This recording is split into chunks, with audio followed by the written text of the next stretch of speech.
आज हमारे साथ वो शख्स है जिनके अथक प्रयासों की वजह से भोले बाबा की कृपा हमारे ऊपर हुई है और अलवर वासियों को सावन के महीने में ये सौभाग्य प्राप्त हुआ है। समझ ही गए होंगे आप हम किसकी बात कर रहे हैं। इस आयोजन को कराने वाली संस्था के अध्यक्ष प्रमोद विजय जी, बहुत बहुत स्वागत है सर आपका हमारे चैनल पे।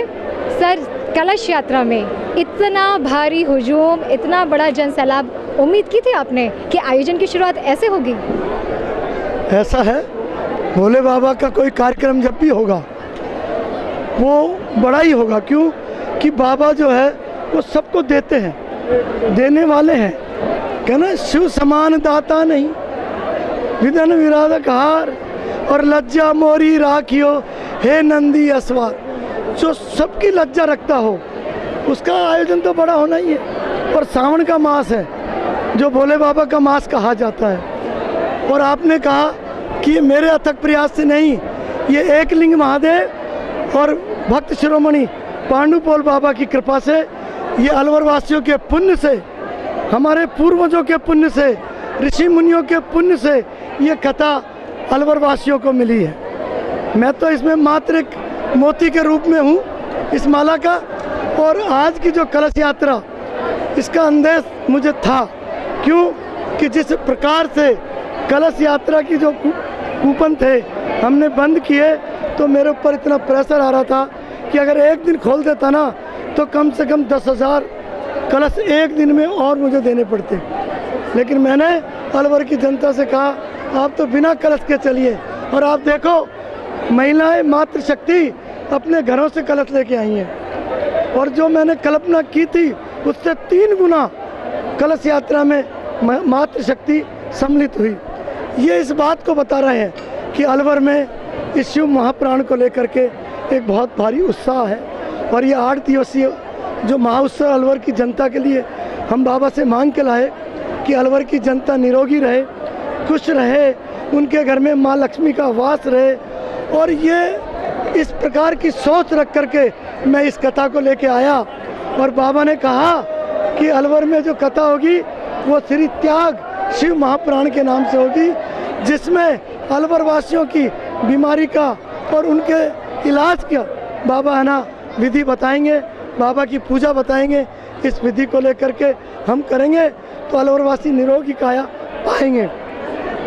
मेरे को ऐसा लगा कि अलवर में ये कलश यात्रा नहीं, एक महाकुंभ की आहुति देने के लिए प्रत्येक नगरवासी इसमें उत्साहित था और उन्होंने अपना सहयोग दिया।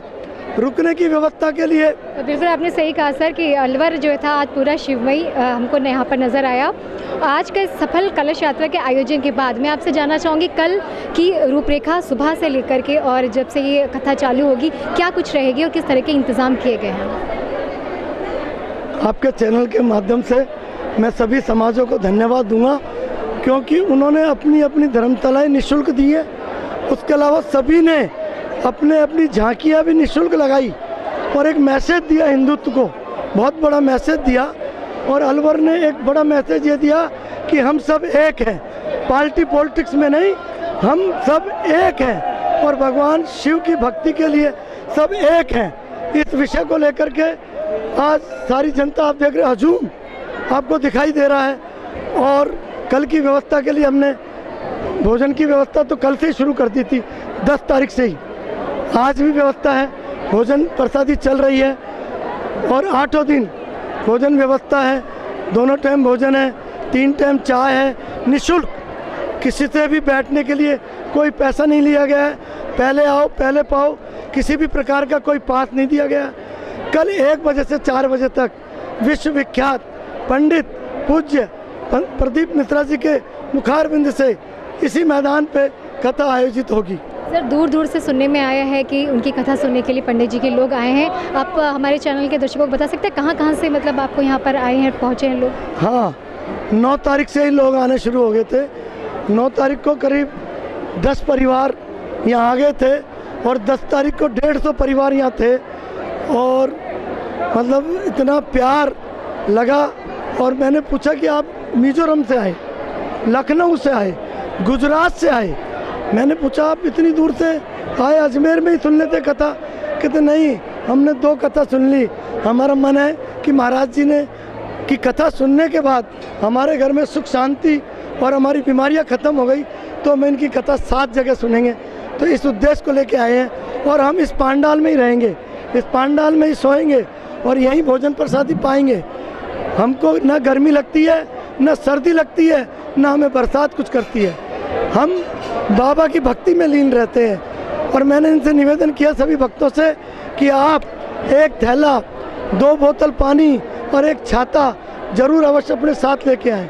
और सबसे निवेदन किया है बाहर से आने वालों से कि वो अपना रजिस्ट्रेशन करवाए, आधार कार्ड दिखाए और निःशुल्क भोजन प्रसादी का कूपन प्राप्त करें।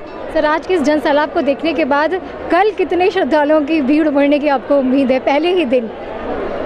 मैडम, मैंने कहा ना, भोले का डमरू बज गया है। फूलनाथ जी महाराज जी ने आदेश दिया था कि हम वहाँ से नर्मदा शंकर से भोलेनाथ को लेके आना है। हम नर्मदा शंकर से भोलेनाथ को लेके आए और आज हमारे साथ बाबा स्वयं मंदिर से चलकर यहाँ विराजमान है। अभी हम उनकी आरती करेंगे।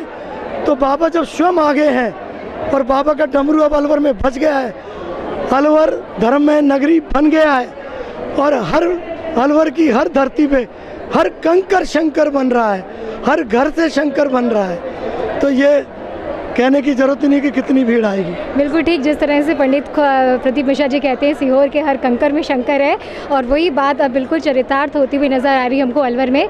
जैसे कि काफ़ी सारे श्रद्धालुओं के कल भी आने की उम्मीद है। उस संदर्भ में मैं जानना चाहूँगी पार्किंग की क्या व्यवस्था की गई?